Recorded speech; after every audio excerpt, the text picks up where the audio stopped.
الحمد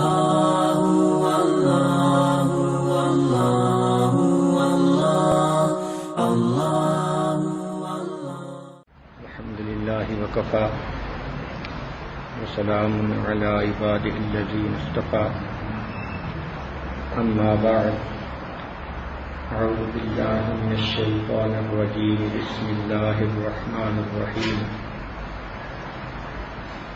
كل نفس ذائقة الموت ثم إلينا ترجعون سبحان ربك رب العزة عما يصفون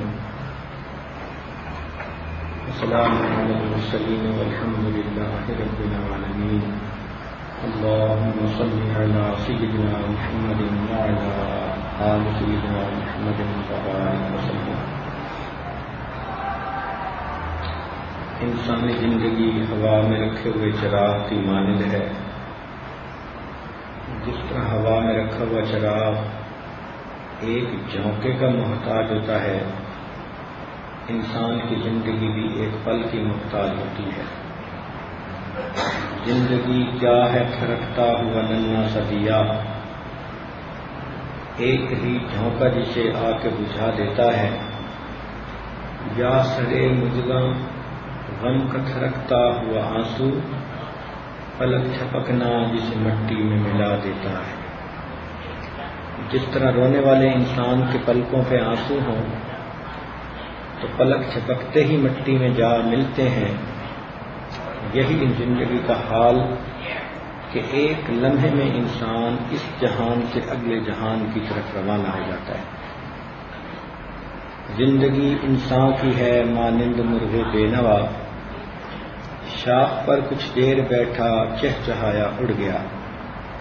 جس طرح پرندہ ایک درخت پر آ کر تھوڑی دیر کے لیے بیٹھتا ہے، چہچہا کر اڑ جاتا ہے، ہم بھی اسی طرح اس دنیا میں تھوڑی دیر کے لیے آئے ہیں. اپنی زندگی گزار کے بالآخر ہم یہاں سے چلے جائیں گے. کسی نے کیا اچھی بات کہی، آتے ہوئے اذاں ہوئی جاتے ہوئے نماز،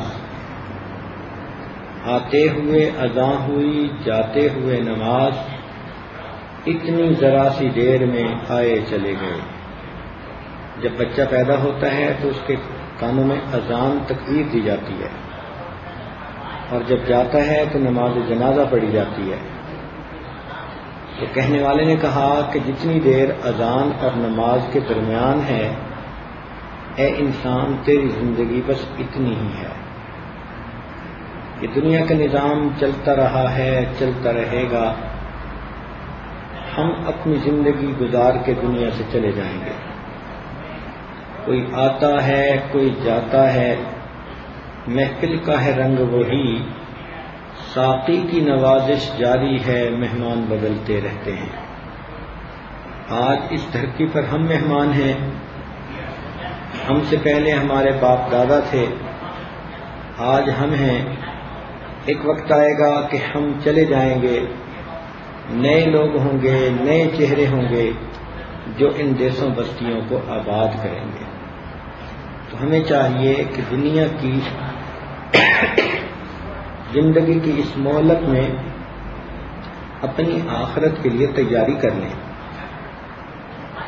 دنیا میں ہوں دنیا کا طلبگار نہیں ہوں، بازار سے گزرا ہوں خریدار نہیں ہوں. ہم دنیا کے طلبگار نہ بنیں، بلکہ دنیا میں رہتے ہوئے آخرت کے طلبگار بنیں، اس کی تیاری کریں. اچھا انسان کبھی بھی اپنی موت کو نہیں بھولتا، اس لیے کہ اس کا وقت متعین ہے مگر ہمیں معلوم نہیں ہے. بچے بھی چلے جاتے ہیں، جوان بھی چلے جاتے ہیں، بوڑھے ہو کے بھی جاتے ہیں. ہماری مہلت کب ختم ہوگی ہمیں اس بارے میں کچھ معلوم نہیں. تو دنیا کی زندگی میں ہم نیک اعمال کرنے میں لگے رہیں. اس لیے ہمارے بزرگوں نے کہا کہ دنیا امتحان گاہ ہے، یہ سیر گاہ نہیں، تماشا گاہ نہیں، قیام گاہ نہیں، آرام گاہ نہیں، یہ تو امتحان گاہ ہے. افسوس کہ ہم میں سے بعض لوگوں نے اس کو چراگاہ بنا لیا۔ مومن کا اصلی گھر تو جنت میں ہے، اور اس گھر کی پیمنٹ کے لیے اللہ رب العزت نے بندے کو دنیا میں بھیجا کہ جاؤ دنیا میں جا کے نیک کام کرو، جتنا جلدی ہو سکے تم اس مکان کی قیمت ادا کرو۔ جو ہم نیکیاں کرتے ہیں یہ جنت کے مکان کی قیمت ہے۔ جیسے کچھ لوگ مکان خریدنا ہو کمیٹی ڈال لیتے ہیں، پیسے ادھر ادھر سے قرض لے لیتے ہیں، تو پیسے اکٹھے کرتے ہیں تب مکان ملتا ہے۔ جنت کے مکان کا بھی یہی معاملہ، یہاں قرضہ نہیں چلتا، ہاں انسان جو نیک اعمال کرتا ہے اس کا ذخیرہ جمع ہوتا رہتا ہے، اور اگر اس نے نیکیاں زیادہ کر لیں، گناہ تھوڑے ہوئے، تو گویا اس نے جنت کے مکان کی پیمنٹ کر دی۔ اب یہ بندہ جیسے ہی دنیا سے فوت ہوگا اللہ تعالیٰ اس کی قبر کو جنت کا باغ بنا دیں گے۔ یہ عجیب بات ہے کہ دنیا مٹی گارے سے بنی اور فنا ہونے والی ہے، جبکہ جنت سونے چاندی سے بنی اور ہمیشہ باقی رہنے والی ہے۔ اس لیے جس شخص نے دنیا کی حقیقت کو پہچانا وہ دنیا سے نفرت کیے بغیر رہ نہیں سکتا، اور جس نے اللہ رب العزت کی حقیقت کو پہچانا وہ اللہ رب العزت سے محبت کیے بغیر رہ نہیں سکتا۔ یہ طے شدہ بات ہے کہ جو انسان دنیا سے دل لگائے گا ایک نہ ایک دن دنیا سے جدا کر دیا جائے گا، اور جو شخص اللہ رب العزت سے دل لگائے گا ایک نہ ایک دن اللہ سے ملا دیا جائے گا۔ ہمارا ہر قدم عدم کی طرف پڑ رہا ہے، ہر آنے والا دن ہمیں موت کے قریب سے قریب تر کر رہا ہے۔ پانی ہر ایک شے یہاں پر لا کلام ہے، کہتے ہیں جس کو باقی وہ اللہ کا نام ہے۔ اگر آپ انسان کی زندگی کے مختلف مراحل پہ غور کریں تو جیسے 5 نمازیں ہیں زندگی میں، اسی طرح انسان کی زندگی میں بھی 5 مراحل ہیں۔ مثلا فجر کا نماز انسان کے بچپن سے مناسبت رکھتی ہے، ظہر کی نماز انسان کی جوانی کے وقت سے مناسبت رکھتی ہے، عصر کا وقت انسان کے بڑھاپے سے مناسبت رکھتا ہے، مغرب کا وقت انسان کی موت سے مناسبت رکھتا ہے، اور عشاء کا وقت انسان کے عدم اور فنا ہو جانے کا وقت ہے کہ قبر میں بھی اس کے جسم کو مٹی کھا لیتی ہے اور بندے کا نام و نشان مٹ جاتا ہے۔ بس ریڑھ کی ہڈی چھوٹی سی ایک ہوتی ہے جس کو اللہ بچا لیتے ہیں، اور پھر قیامت کے دن اسی سے انسان کو اللہ تعالیٰ دوبارہ کھڑا فرما دیں گے۔ کیونکہ انسان مٹ جاتا ہے ایک طرح سے، نام و نشان بھی بلکہ ختم ہو جاتا ہے۔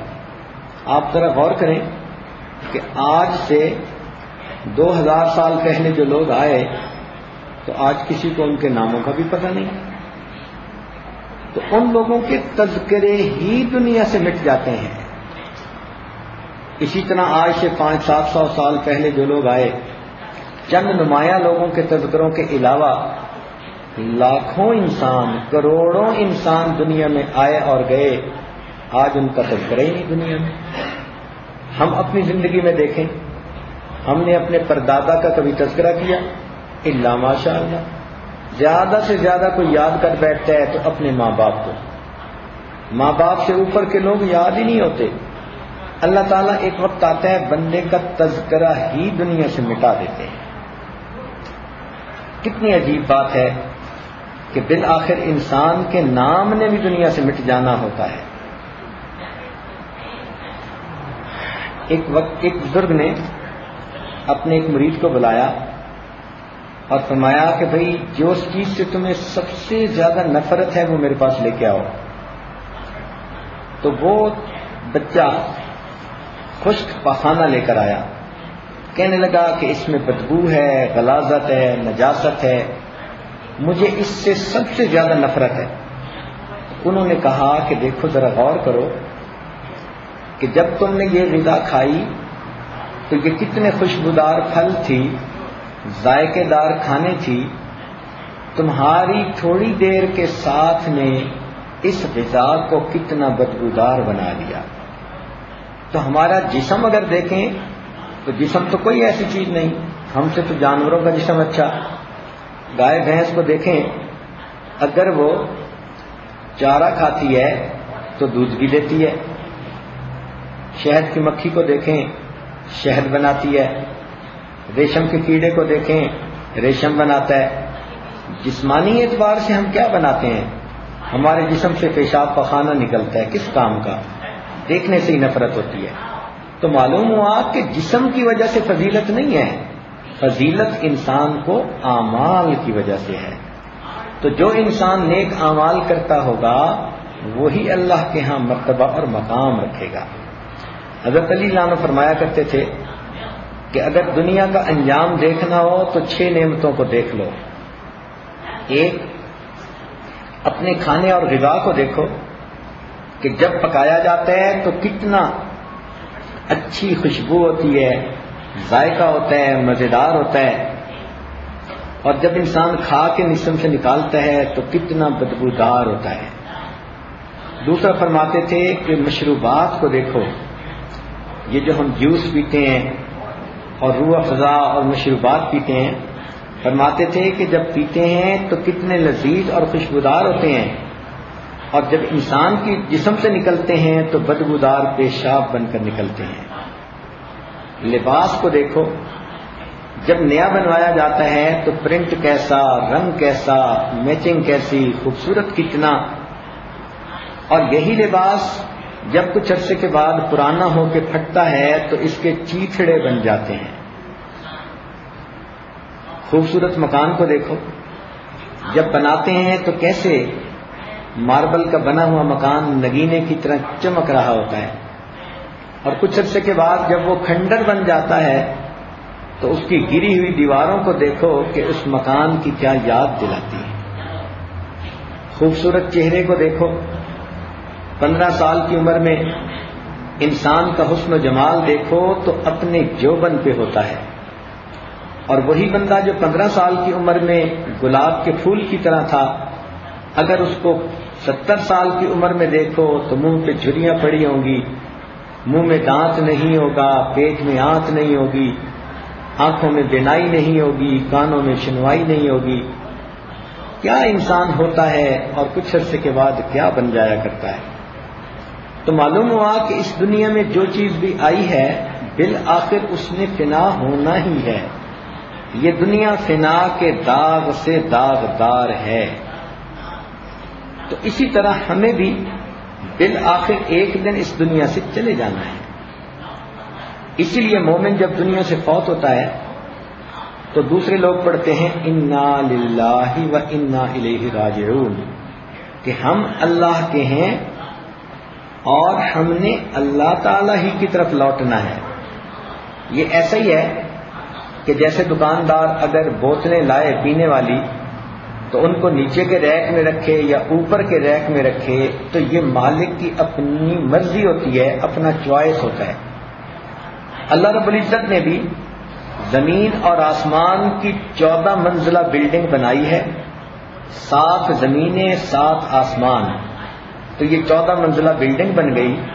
اب اللہ تعالیٰ کسی کو زمین کی بلڈنگ میں رکھیں یا آسمان کے اوپر منزل پہ لے جائیں تو یہ اللہ رب العزت کا اپنا چوائس ہے۔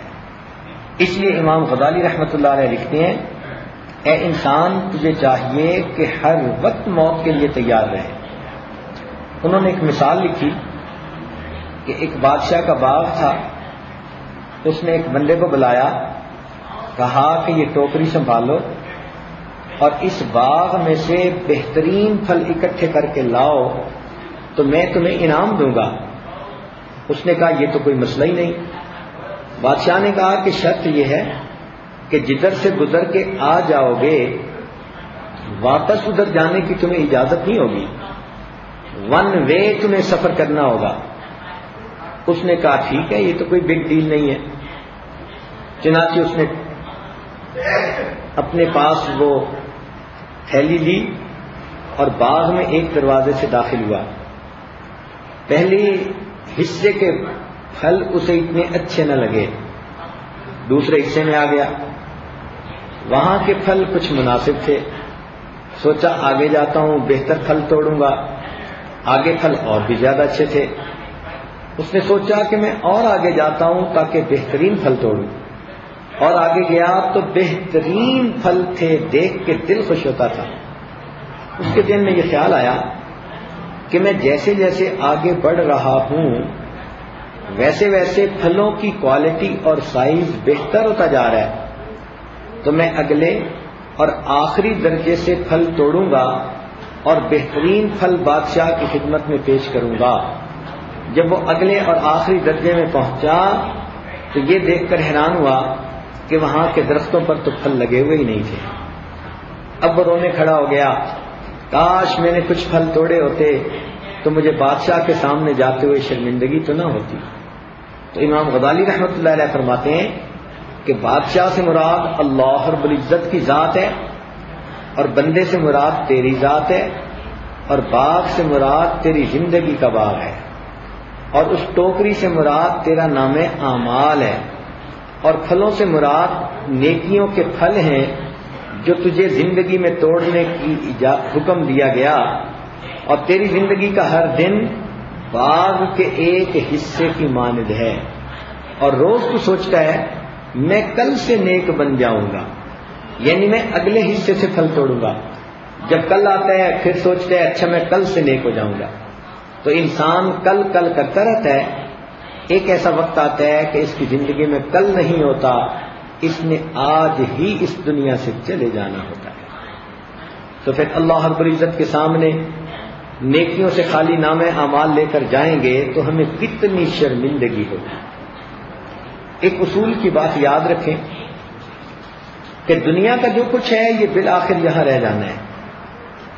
انسان کا سفر جتنا لمبا ہو ساتھ جانے والا سامان اتنا تھوڑا ہوتا ہے. آپ ذرا غور کریں، اگر آپ نے لوساکا میں ایک جگہ سے دوسری جگہ گھر تبدیل کیا تو آپ اپنے پرانے گھر کا سامان 100% دوسرے مکان میں شفٹ نہیں کرتی. کچھ پرانا ہوتا ہے، ٹوٹا ہوا ہوتا ہے، بیکار ہوتا ہے، وہ آپ کسی کو دے دیتی ہیں، ٹریش کر دیتی ہیں، بیچ دیتی ہیں، اور نئے مکان کے لیے نیا سامان ارینج کر لیتی ہیں. جو سامان ساتھ آپ لے کر جاتی ہیں وہ 60-70% ہوتا ہے زیادہ سے زیادہ. اور بالفرض اگر آپ نے یہاں سے سعودی عرب شفٹ ہونا ہے، یا فرض کرو یہاں سے آپ نے چپاٹا شفٹ ہونا ہے، تو اب آپ وہ 60% سامان بھی نہیں لے کے جائیں گی. آپ ایک کنٹینر کریں گی سامان کا، چاہے 30% آتا ہے 40%، تو اچھا سامان چن لیں گی اور باقی سامان یہی رکھ جائیں گی. تو جب چپاٹا جانا ہوا تو اب صرف ایک کنٹینر آپ لے کر گئیں، اور اگر بالفرض آپ نے سعودی عرب جانا ہو تو کنٹینر بھی ساتھ نہیں جاتا، بلکہ آپ سعودی عرب جاتے ہوئے 2 بیگ لے کر ساتھ جاتی ہیں. ہر بیگ کا وزن 30 کلو ہوتا ہے. تو معلوم ہوا کہ جتنا سفر لمبا ہوتا جا رہا ہے اتنا انسان کے ساتھ جانے والا سامان گھٹتا جا رہا ہے. اگر یہ دستور ہے تو جب انسان اس دنیا سے آخرت کے سفر پر جائے گا تو اس وقت 2 بیگ نہیں، فقط ایک بریف کیس ساتھ ہوگا، اور اس بریف کیس کا نام اعمال ہوگا. باقی ہر چیز یہیں کی یہیں رہ جائے گی. تو جب ہر چیز یہیں رہ جائے گی تو انسان ان چیزوں میں مصروف ہو کر اپنے اللہ رب العزت سے غافل کیوں ہوتا ہے؟ یہ تو دنیا کی چیزیں ہیں، بالآخر انسان سے جدا ہو جائیں گی. تو ہم اپنے اصلی مقصد کو یاد رکھیں. نبی علیہ الصلوۃ والسلام نے ایک مرتبہ ملک الموت سے فرمایا کہ ملک الموت اپنے آنے سے پہلے کچھ اپنے میسج بھیج دیا کرو. ملک الموت نے عرض کیا، اے اللہ کے نبی، میں تو اپنے میسج بھیجتا ہوں انسان کے دانت کا ٹوٹ جانا، اس میں کیویٹی کا بن جانا، یہ اس کو میسج ہے میری طرف سے. اس کے جسم کا بال سفید ہو جانا میری طرف سے میسج ہے. اس کی بینائی کا 6x6 نہ رہنا، کمزور ہو جانا، یہ میسج ہے. بیٹھے ہوئے یکدم کھڑا ہو تو آنکھوں کے آگے اندھیرا ہو جانا، یہ میسج ہے. لو بیک کی پین ہو جانا، یہ میسج ہے. چلتے ہوئے سانس کا پھولنے لگ جانا، یہ میسج ہے. یہ تمام میسیجز ہیں کہ اب آپ کا یہاں سے جانے کا وقت قریب ہے. مگر ہم ان میسیجز کو ریسپونڈ ہی نہیں کرتے، حتیٰ کہ ہماری موت کا وقت بالکل قریب آ جاتا ہے. اللہ رب العزت بندے کو کب موت دیں گے یہ تو کچھ معلوم نہیں، لیکن ہمیں اس وقت کو یاد تو رکھنا چاہیے نا. چنانچہ حضرت عمر رضی اللہ عنہ نے ایک انگوٹھی بنوائی ہوئی تھی اور اس کے اوپر لکھوایا ہوا تھا کہ اے عمر کفا بالموت واعظا، تیرے لیے موت ہی نصیحت کافی ہے. اور آپ نے ایک آدمی کا ذمہ لگایا ہوا تھا کہ میرے ساتھ ساتھ رہا کر اور وقتاً فوقتاً موت کا تذکرہ چھیڑتے رہا کر. ایک دن آپ نے اس کو کسی اور کام پر لگا دیا. اس نے پوچھا امیر المومنین کیا اب موت کا تذکرہ کرنے کی ضرورت نہیں؟ تو آپ نے اپنی ریش کی طرف اشارہ کیا جس کے چند بال سفید ہو گئے تھے کہ اب مجھے اپنے جسم کے یہ چند بال موت کی یاد دلانے کے لیے کافی ہوتے ہیں. کیا ہم نے بھی اس طرح موت کو کبھی یاد کیا؟ فرماتے ہیں امام غزالی رحمۃ اللہ علیہ، موت برحق ہے لیکن کفن کے ملنے میں شک ہے. موت برحق ہے لیکن کفن کے ملنے میں شک ہے. چند دن پہلے کی بات ہے، ایک آدمی کو دشمنوں نے قتل کر دیا، نہر میں پھینک دیا. کئی دن پانی میں رہنے کی وجہ سے لاش پھول گئی، پہچان ہی نہیں ہوتی تھی. چنانچہ اس کو بستی والوں نے نکالا اور لاوارث سمجھ کر دفن کر دیا. اور جب دفن کا وقت آیا تو مولانا صاحب نے مسجد میں اعلان کیا کہ لوگوں لاوارث لاش ہے، دفن کرنا ہے، چندہ لاؤ تاکہ ہم کفن خرید کر اس کو کفنا دیں. جب اس بندے کو دفن کیا گیا 3 مہینے کے بعد کیس کی حقیقت کھلی تو پتہ چلا کہ یہ ایک علاقے کا بڑا ذمہ دار تھا. 4 جوان بیٹے تھے، کئی کروڑ روپیہ اس کے بینک اکاؤنٹ میں موجود تھا، 2 محل نما اس کے مکان تھے، 12 مربع اس کے پھلوں کے باغات تھے. اس بندے نے زندگی میں کبھی بھی نہیں سوچا ہوگا کہ جب میری موت آئے گی میں چندے کا کفن لے کے دنیا سے چلا جاؤں. کہتے ہیں کہ وارث مان نہ کری وارثاں دا، رب بے وارثہ کر مار دائی. کہ اے وارث تو اپنے وارثوں کا مان نہ کر، اللہ رب العزت بندے کو لا وارث کر کے مار دیا کرتے ہیں. تو ہم اپنی موت کو یاد رکھیں، اس کی تیاری کر لیں. ایسا نہ ہو کہ جب وقت آئے تو پھر ہم ہاتھ مل رہے ہوں کہ کاش ہم نے یہاں پہلے تیاری کر لی ہوتی. کسی کا کندھا نگینے پہ نام ہوتا ہے، کسی کی عمر کا لبریز جام ہوتا ہے. عجیب پانی ہے دنیا یہاں پہ شام و سحر، کسی کا کوچ کسی کا مقام ہوتا ہے. آخرت کی تیاری کیا ہے ذرا سمجھیں.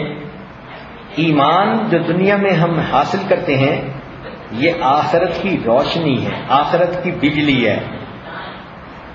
دنیا میں جو تقوی کی زندگی گزارتے ہیں یہ آخرت کا لباس ہے، وَلِبَاسُ التَّقْوَى. دنیا میں جو اللہ کا ذکر کرتے ہیں یہ آخرت کے باغات ہیں، کھانے والے پھل ہیں.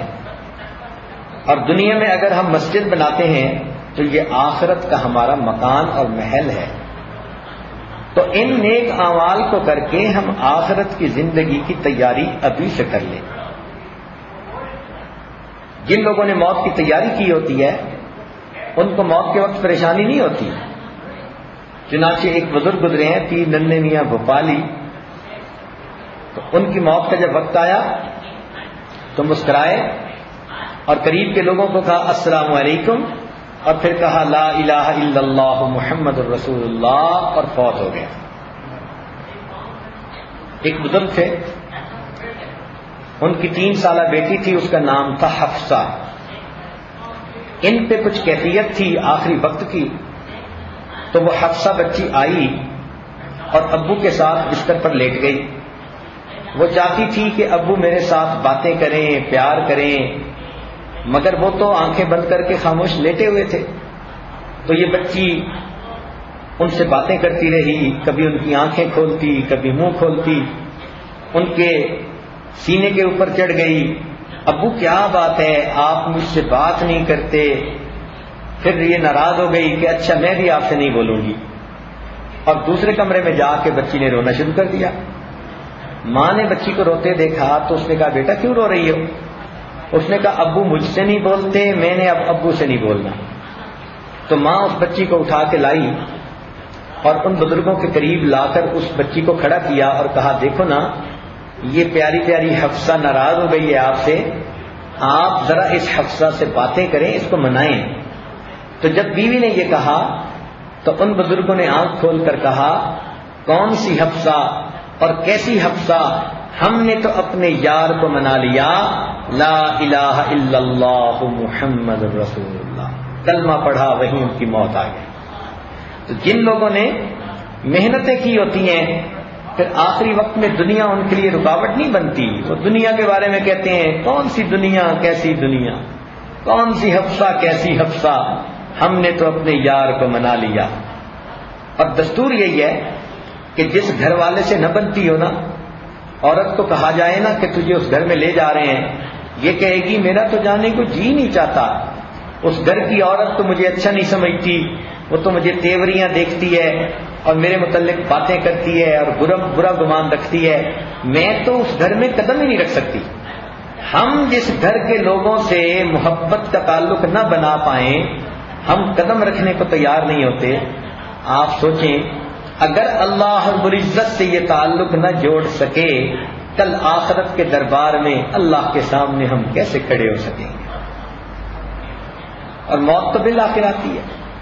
دیکھیے سلیمان علیہ السلام بیت المقدس بنانے لگے تو آپ نے جنوں کو حکم دیا کہ تم اس کو بناؤ، اور خود ایک شیشے کا کمرہ بنا کر اس کے اندر آپ کھڑے ہو گئے کہ میں اس کی نگرانی کروں گا۔ اسی حال میں آپ کی موت آ گئی۔ اللہ تعالیٰ نے اپنا گھر بنوانے کی ترتیب یہ بنائی کہ جن کام کرتے رہے، جب کام مکمل ہو گیا تو ان کی لکڑی عصا جو تھا اس کو دیمک نے کھا لیا، تو پھر ان کی لاش زمین کے اوپر آ گئی۔ تب جنوں کو پتہ چلا کہ ان کی تو وفات ہو چکی۔ اب ذرا غور کریں، اللہ رب العزت کے پیغمبر ہیں اور اللہ کا گھر بنانے میں لگے ہوئے ہیں، اگر اس دوران ان کی موت آتی ہے تو اللہ ان کو بھی دنیا سے لے جاتے ہیں۔ میں اور آپ کن کاموں میں پھنسے ہوئے ہیں کہ جب ہماری موت آئے گی تو ہمیں کوئی مہلت دے دی جائے گی، جب آئے گی سب کو کھڑے پیر جانا پڑے گا۔ لا یستطیعون توصیۃ ولا الی اہلہم یرجعون، اتنی بھی مہلت نہیں ہوگی کہ گھر والوں کو نصیحت کر دیں، وصیت کر دیں، یا اپنے گھر والوں کی طرف لوٹ کے چلے جائیں، جہاں کھڑے ہوں گے وہیں سے جانا پڑے گا۔ امام غزالی رحمۃ اللہ علیہ فرماتے تھے اے دوست تجھے کیا معلوم بازار میں وہ کپڑا پہنچ چکا ہو جسے تیرا کفن بننا ہے۔ ذرا توجہ سے سنیں، امام غزالی رحمۃ اللہ فرماتے تھے اے دوست تجھے کیا معلوم کہ بازار میں وہ کپڑا پہنچ چکا ہو جسے تیرا کفن بننا ہے۔ ہم اپنی خوشیوں میں شادی بیاہ میں مشغول ہوتے ہیں اور ہمارے کفن کا کپڑا بازار میں آ چکا ہوتا ہے۔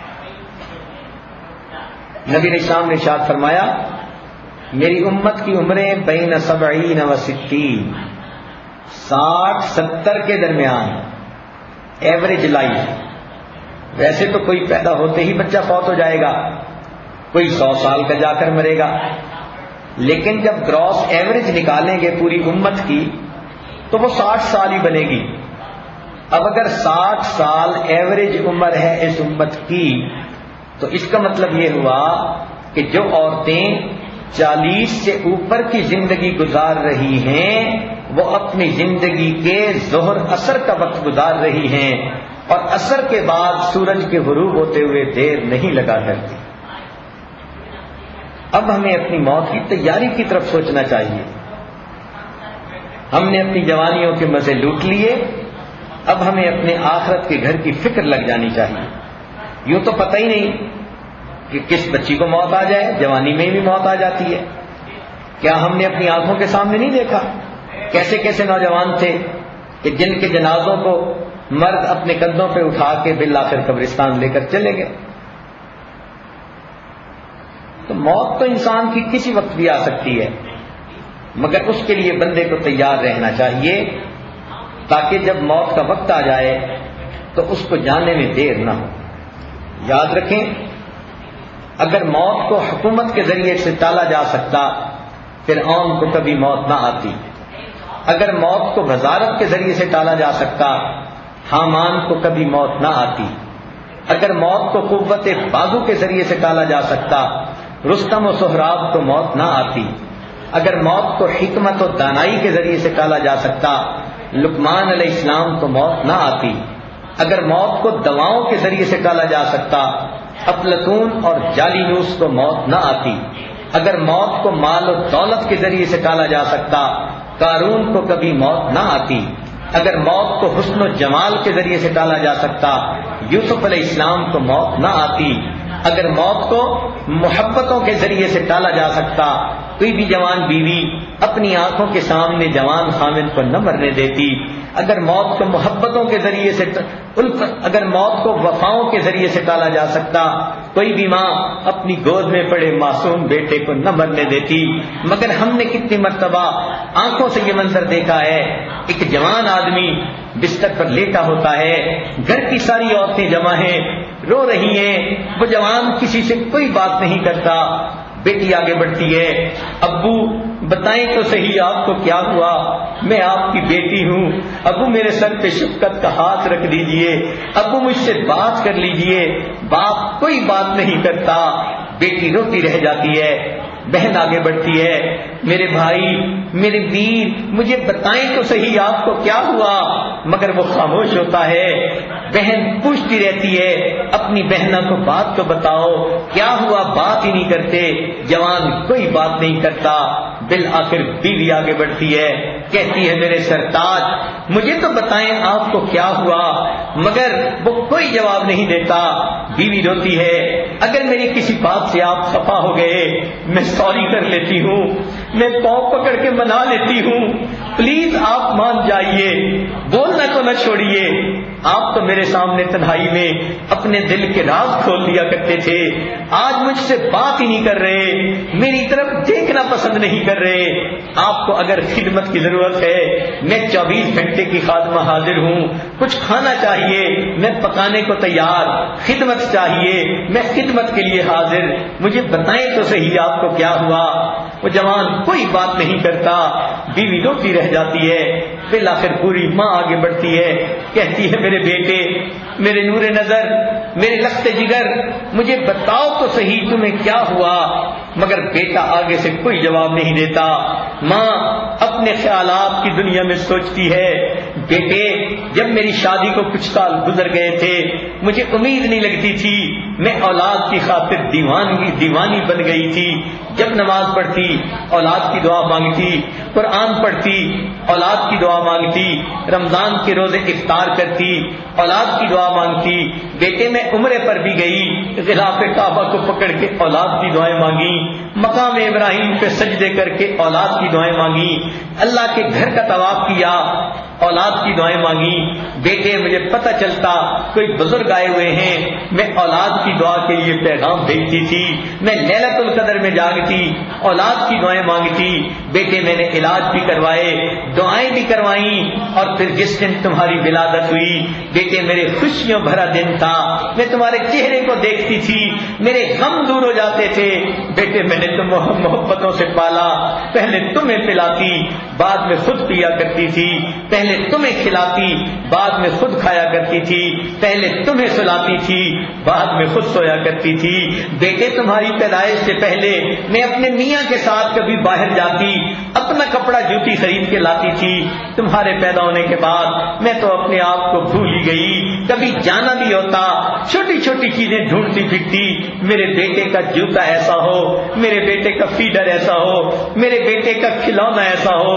بیٹا میں تو اپنے آپ کو بھول ہی گئی، میں نے تمہیں اتنی محبتوں سے پالا، تم تھوڑی دیر کے لیے میرے بہن کے گھر جاتے تھے، میں اداس ہو جاتی تھی، تمہیں واپس بلواتی تھی، میں تمہیں دیکھتی اگر دیکھ لیتی تھی، سمجھتی تھی کائنات کی خوشیاں میری گود میں آ گئی ہیں، میں نے اتنی محبتوں سے تمہیں پالا۔ اور میرے بیٹے تم اتنے اچھے میرے بیٹے بنے کہ تم میرے فرما بردار، میرے تابع دار بیٹے بنے، مگر میرے بیٹے آج آپ کو کیا ہوا؟ آپ اماں سے بات کیوں نہیں کرتے؟ بیٹے امی سے خفا نہیں ہوا کرتے، جواب تو دو تمہیں کیا ہوا؟ تکلیف ہے تو بتا دو، میں ابھی دوائی منگواتی ہوں، بیٹے میں بہت خرچ کروں گی تمہارا علاج کروانے کے لیے، میرے بیٹے بتاؤ کیا ہوا؟ بیٹا کوئی جواب نہیں دیتا، بلکہ ماں دیکھتی ہے بیٹے کی آنکھیں کھلی رہ گئیں اور اندر کا انسان اٹھ چلا گیا، روح پرواز کر گئی، تو بوڑھی ماں اپنے کانپتے ہاتھوں کے ساتھ اپنے جوان بیٹے کی آنکھوں کو بند کر دیتی ہے۔ اس بڑھیا نے کبھی سوچا بھی نہ تھا اپنے بڑھاپے میں اپنی آنکھوں کے سامنے بیٹے کی موت کا نظارہ دیکھے گی۔ جب مر جاتا ہے نوجوان اس کے اوپر چادر ڈال دیتے ہیں، ماں بھی کہنے لگ جاتی ہے میت کو جلدی نہلا دو، کفنا دو، سب نے میت میت کہنا شروع کر دیا۔ ارے کیا بات ہے، تھوڑی دیر پہلے یہ کسی کا باپ تھا، کسی کا بھائی تھا، کسی کا خامن تھا، کسی کا بیٹا تھا، اب کیا ہوا؟ سب نے میت میت کہنا شروع کر دیا۔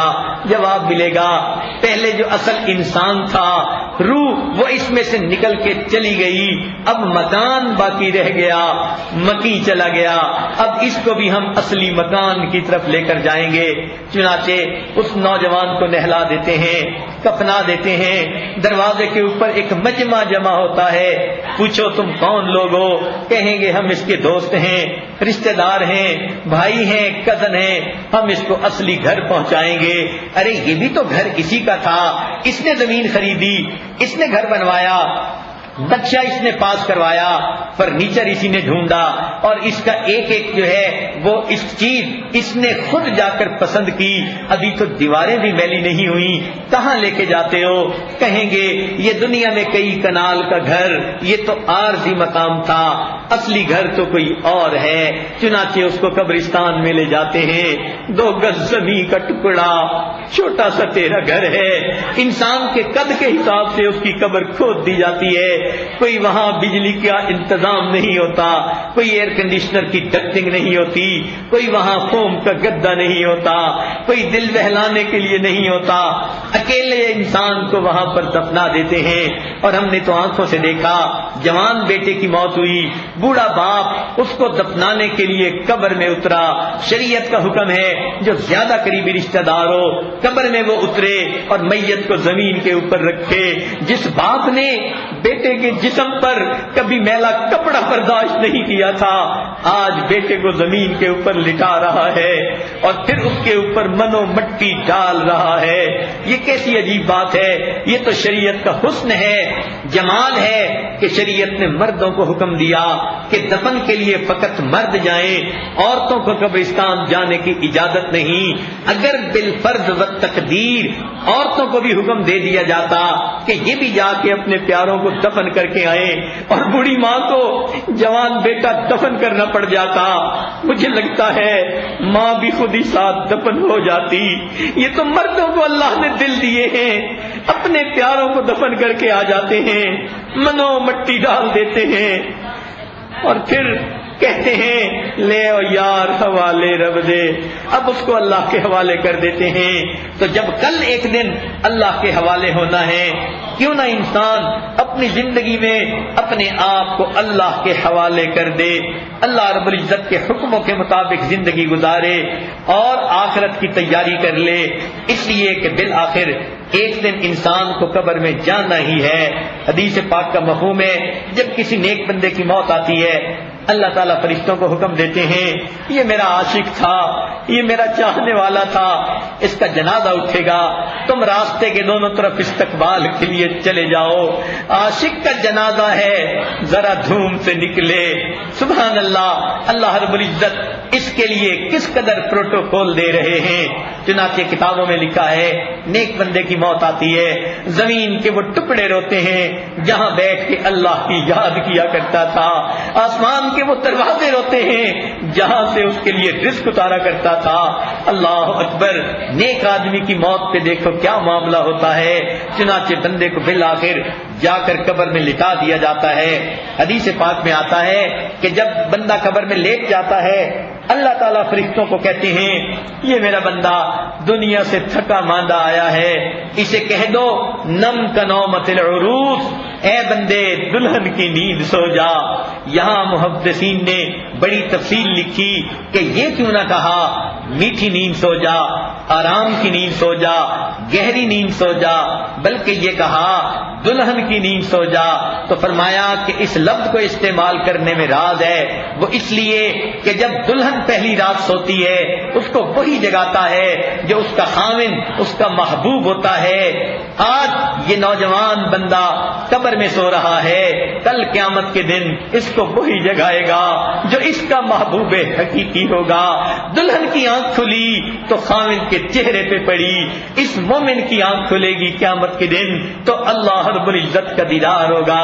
چنانچہ حدیث پاک میں آتا ہے کچھ ایسے بھی لوگ ہوں گے اتنی پاکیزہ زندگی گزار کے جائیں گے، قیامت کے دن جب کھڑے ہوں گے وہ اللہ رب العزت کو دیکھ کر مسکرائیں گے، اللہ تعالیٰ ان کو دیکھ کر مسکرائیں گے۔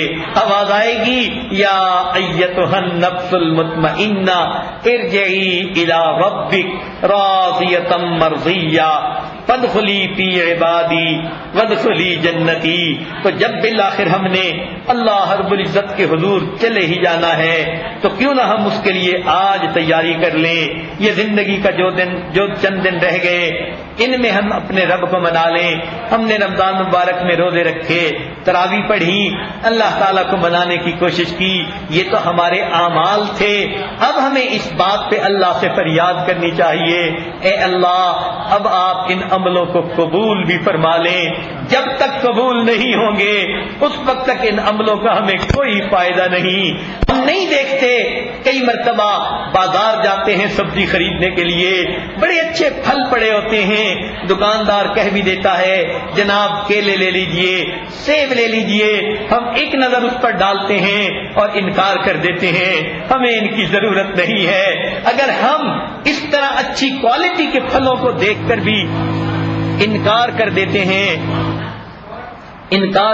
ہیں تو پھر ایسا نہ ہو کہ ہمارے یہ عمل جو کوالٹی میں بھی اچھے نہیں، جن میں غفلت بھی رہی، سستی بھی رہی، کوتاہیاں بھی رہی، کہیں اللہ رب العزت ان کی طرف نظر اٹھا کر دیکھیں اور کہہ نہ دیں کہ ہمیں اس بری کوالٹی کے اعمال کی ضرورت نہیں، پھر ہمارا کیا بنے گا۔ اس لیے رمضان کی ان چند لمحات میں اللہ رب العزت سے فریاد کرنے کی ضرورت ہے، مولا جو کچھ کیا تیری رضا کے لیے کیا۔ ہمارا حال وہی ہے کہ کوئی غلام اپنے آقا کو ناراض کر بیٹھے تو منانے کے لیے دوڑ دوڑ کے کام کرتا ہے، میرا مالک کسی طرح مان جائے۔ اللہ ہم بھی زندگی میں بڑے گناہ کر بیٹھے، بڑی کوتاہیاں کر بیٹھے، اب ہم جو روزے رکھتے رہے، تراویح پڑھتے رہے، قرآن پڑھتے رہے، دوڑ دوڑ کے نیکی کی محفلوں میں آتے رہے، واز کی محفلوں میں آتے رہے، اللہ ہم بھاگ بھاگ کے یہ کام کرتے رہے آپ کو منانے کی خاطر۔ اے اللہ آپ مان جائیے، آپ راضی ہو جائیے، آپ ان ٹوٹے پھوٹے عملوں کو قبول کر لیجئے۔ دیکھیے آپ ہم پر احسان فرمائیے اور ہمارے ساتھ خیر کا معاملہ کر دیجئے۔ ہم آج اپنے رب کو منا لیں، اللہ تعالی ہمارے ان عملوں کو قبول کر لے۔ ذرا غور تو کیجئے پچھلے رمضان مبارک میں کتنے لوگ تھے تھے جو زندہ تھے مگر اس رمضان میں زندہ نہیں ہیں. کتنے معصوم بچے دنیا سے چلے گئے, کتنے نوجوان تھے جو پچھلے رمضان میں عبادتیں کرتے تھے, آج اس رمضان میں عبادتیں نہیں کر رہے, وہ دنیا سے چلے گئے. ان کی بیوائیں عدت کاٹ رہی ہیں, ان کے یتیم چھوٹے چھوٹے بچے لوگوں کو دیکھتے ہیں, حسرت بھری نگاہ سے اپنے باپ کو ڈھونڈتے ہیں, تلاش کرتے ہیں. آج ان کی بیوہ سے جا کے پوچھئے, وہ نوجوان بچیاں اپنے خاوند کو یاد کر کے روتی ہیں. اب ان کا ہمراز دنیا سے چلا گیا, اب ان کا سہاگ دنیا سے چلا گیا. انہوں نے کبھی سوچا بھی نہیں تھا اس چھوٹی عمر میں ہم بیوہ ہو جائیں گی, اتنا چھوٹا بچہ یتیم ہو جائے گا. تو ہماری آنکھوں کے سامنے ہے یہ باتیں. انسان دنیا سے چلا جاتا ہے, ہم نے بھی بالآخر چلا جانا ہے. لہذا آج کی اس محفل میں ہمیں چاہیے زندگی کے پچھلے گناہوں سے سچی توبہ کر کے آئندہ نیکی کی زندگی گزارنے کا عہد کر لیں, اور آج اپنے اللہ سے سلو کر لیں, اور آج ہم یہ نیت کر لیں اللہ آپ کی رضا والی زندگی گزاریں گے. اس کو گزارنے میں آپ ہماری مدد فرما دیجئے, اور جو عمل ہم نے اس رمضان میں کیے اے اللہ ان عملوں کو آپ قبول فرما لیجئے. وآخر دعوانا ان الحمد للہ رب العالمین. مستورات کی طرف سے پیغام آیا ہے کہ کچھ مستورات بیعت ہونا چاہتی ہیں, تو ان کی خدمت میں گزارش ہے کہ دل میں نیت کر لیں کہ ہم اس وقت اپنی زندگی کے پچھلے سب گناہوں سے سچی پکی توبہ کر رہی ہیں, آئندہ نیکوکاری پرہیزگاری کی زندگی گزارنے کا ارادہ کر رہی ہیں.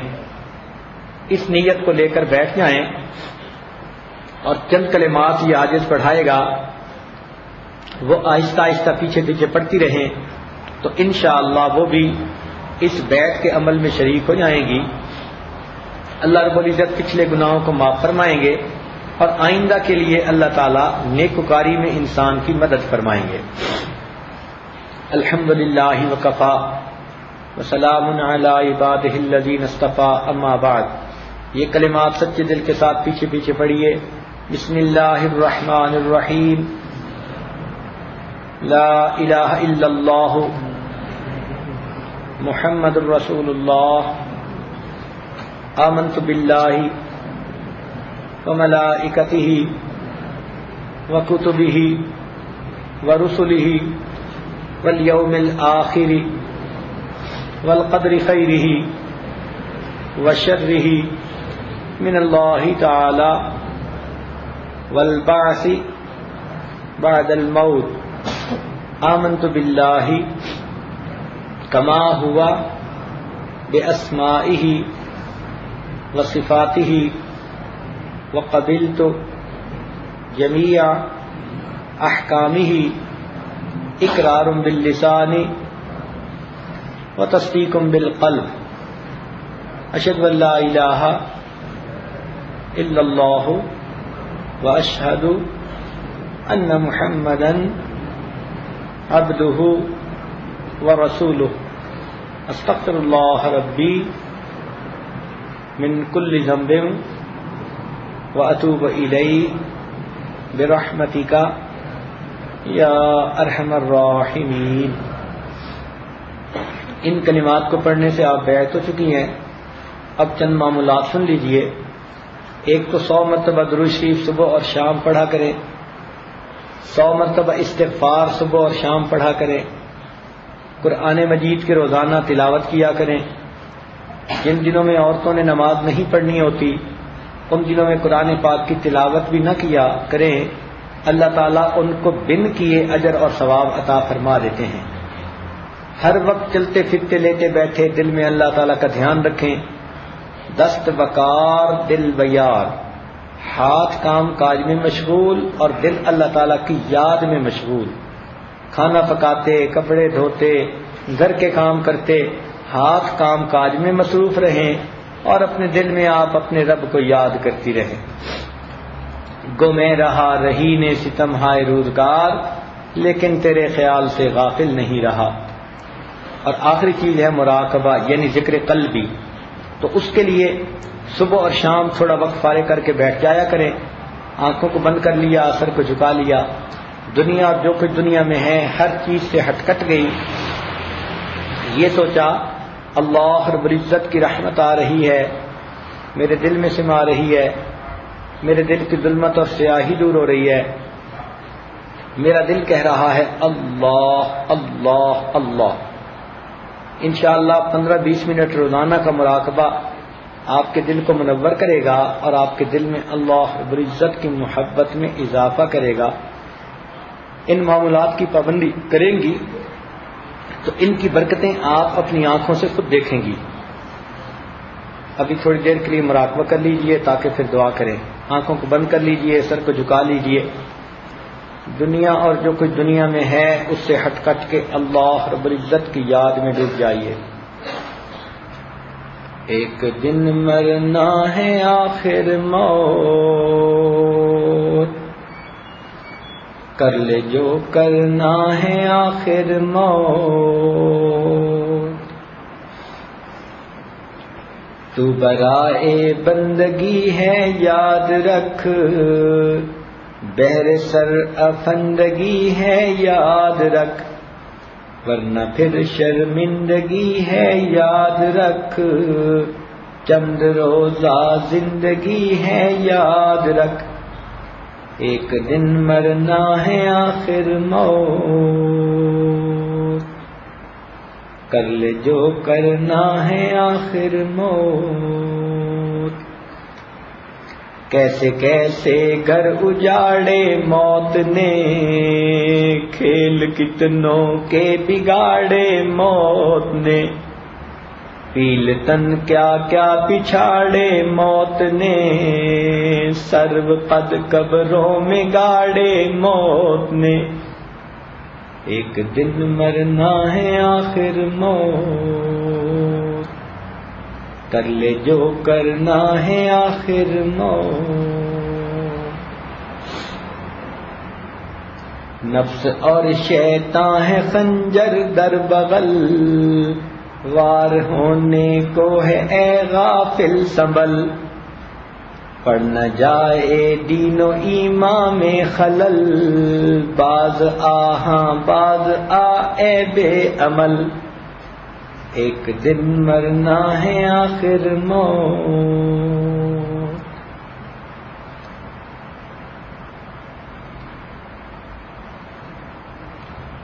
ہو رہی ہے عمر مثل برف کم، چپکے رفتہ رفتہ دم بدم، ایک دن مرنا ہے آخر موت،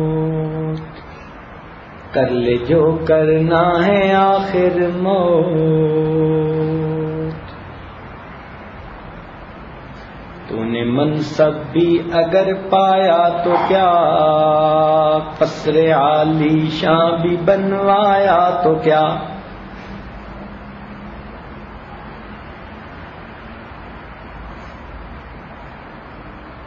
تو نے منصب بھی اگر پایا تو کیا، قصر عالی شاں بھی بنوایا تو کیا، گنج سیم و زر بھی ہاتھ آیا تو کیا، دبدبا بھی اپنا دکھلایا تو کیا، ایک دن مرنا ہے آخر موت، کر لے جو کرنا ہے آخر موت، لا الہ الا اللہ محمد۔ دعا کر لیجئے۔ سبحان ربی العلی وہاب، اللہم صلی علی سیدنا محمد وعلی آل سیدنا محمد وبارک وسلم۔ ربنا ظلمنا انفسنا وان لم تغفر لنا وترحمنا لنكونن من الخاسرین۔ اے اللہ، ہم آپ کے عاجز مسکین بندے ہیں، ہمارے گناہوں کو معاف فرما، خطاؤں سے درگزر فرما، عیبوں کی پردہ پوشی فرما۔ اللہ، ہماری نگاہوں کو پاک فرما، دلوں کو صاف فرما، سینوں کو اپنی محبت سے لبریز فرما، اپنے عشق کی آتش ہمارے سینوں میں پیدا فرما، ہمارے انگ انگ سے اپنے ذکر کو جاری فرما، روئے روئے سے اپنے ذکر کو جاری فرما، ہڈی ہڈی بوٹی بوٹی میں اپنی محبت پیدا فرما۔ اللہ ہمیں اپنی رضا نصیب فرما، موت کی تیاری کی توفیق عطا فرما۔ اللہ ہماری غفلتوں کو معاف فرما، اے اللہ ہمارے ٹوٹے پھوٹے عملوں کو قبول فرما، ہمیں آخرت کی ذلت اور رسوائی سے محفوظ فرما۔ میرے مولا دنیا میں ہم کتنی عزتوں کی زندگی گزارتے پھر رہے ہیں، اے اللہ قیامت کی ذلت سے محفوظ فرما۔ اے اللہ جو عورتیں گھروں کے اندر ہر کسی کی محبت کی نظریں پاتی ہیں اور سارے گھر کے خرچ اخراجات کے فیصلے خود کرتی ہیں، ان کا ذرا سا دل دکھتا ہے تو دل بہلانے کے لیے خامد بھی ہوتا ہے، باپ بھی ہوتا ہے، بھائی بھی ہوتا ہے، بیٹا بھی ہوتا ہے۔ اللہ یہ عورت جب اکیلی قبر میں پہنچ جائے گی اور وہاں فرشتے پوچھنے والے آئیں گے، اس کا دل رکھنے والا کوئی نہیں ہوگا، اس کی مدد کو آنے والا کوئی نہیں ہوگا، اکیلی ہوگی، یہ تو ڈانٹ برداشت نہیں کر سکتی تھی، اور وہ فرشتے تو ایسے ہوں گے کہ ان کی آنکھوں سے شعلے ٹپکتے ہوں گے۔ اے اللہ مہربانی فرما دیجئے، قبر کے عذاب سے معاف فرما دیجئے، اللہ جہنم کے عذاب سے بچا لیجئے، اپنی پسندیدہ جگہ جنت عطا فرما دیجئے۔ میرے مولا رحمت کا معاملہ فرمائیے۔ اے اللہ ہم آج سچی توبہ کر رہے ہیں، آئندہ ہمیں نیکوکاری کی زندگی عطا فرمائیے۔ اے اللہ جو جوان بچیاں انٹرنیٹ پہ اپنے وقت کو ضائع کرتی پھرتی ہیں، اے اللہ سیل فون کے ذریعے مصیبتیں خریدتی پھرتی ہیں، جب اللہ کے حضور پیش ہوں گی کتنی شرمندہ ہوں گی، مخلوق کی خاطر زندگی گنوا بیٹھی، عزتیں لٹا بیٹھی، اللہ کے ہاں اللہ ان کا کیا بنے گا؟ اپنی رحمت سے آج سچی توبہ کی توفیق عطا فرما دیجئے، اور اے اللہ اپنی مقبول بندیوں میں ان کو شامل فرما لیجئے۔ اللہ ہمیں سمجھ عطا فرما دیجئے۔ اے اللہ اتنے دنوں کے بیان میں جو کہا سنا گیا اس پر عمل کی توفیق عطا فرما، اور اس کے بدلے ہمیں اپنی رضا نصیب فرما۔ ربنا تقبل منا انک انت السمیع العلیم تب علینا انک انت التواب الرحیم۔ صلی اللہ تعالی علی حبیبہ سیدنا محمد وآلہ واصحابہ اجمعین برحمتک یا ارحم الراحمین۔